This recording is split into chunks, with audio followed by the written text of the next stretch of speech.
Welcome back to my video. আজকে একটা নতুন ব্লগ নিয়ে এসেছি তোমাদের জন্য।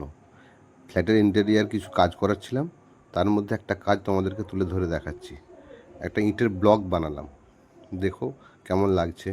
প্রথমে টেপ দিয়ে ব্লকগুলো রেডি করা হয়েছিল, তারপরে তার উপরে একটা সুন্দর নাট ব্রাউন কালার চাপানো হয়েছে। তারপরে আবার গোল্ডেন কালার ছোপ ছোপ ছোপ ছোপ করে দেওয়া হয়েছে। এই দিচ্ছেন আমাদের উত্তম দা, সুন্দরভাবে উল দিয়ে গোল্ডেন কালারটাকে তার উপরে আস্তে আস্তে বসিয়ে দিচ্ছেন। এবং প্রত্যেকটা ইঁটের মাপ কিন্তু সমানভাবে আগে নেওয়া হয়েছিল, তারপরে আমরা টেপ বসিয়েছিলাম।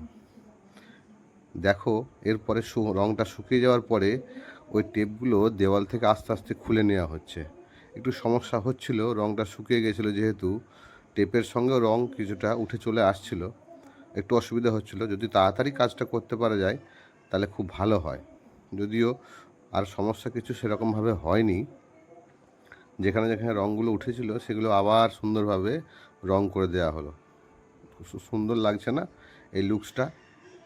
এটা অন্য ধরনের লুকস, দেখে মনে হয় রয়্যাল পেন্ট, কিন্তু রয়্যাল পেন্ট কিন্তু নয়। এটা একটা ইটের ডিজাইন, হ্যাঁ, টেরাকোটা একটা নাট ব্রাউন কালার দিয়ে তার উপরে গোল্ডেনের একটা সুন্দর ইমপ্রেশন তৈরি করা হয়েছিল। দেখে দূর থেকে মনে হচ্ছিল যেন ইটগুলো উঠে উঠে আছে, অসাধারণ লাগছিল, তাই না? এই দেখো, এটা হচ্ছে আমার ফ্ল্যাটের একটা দেওয়ালের ফাইনাল লুকস।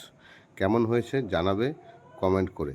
ভালো লাগলে ভিডিওটা শেয়ার করবে, লাইক করবে, কমেন্ট করবে। ধন্যবাদ, ভালো থাকবেন সকলে।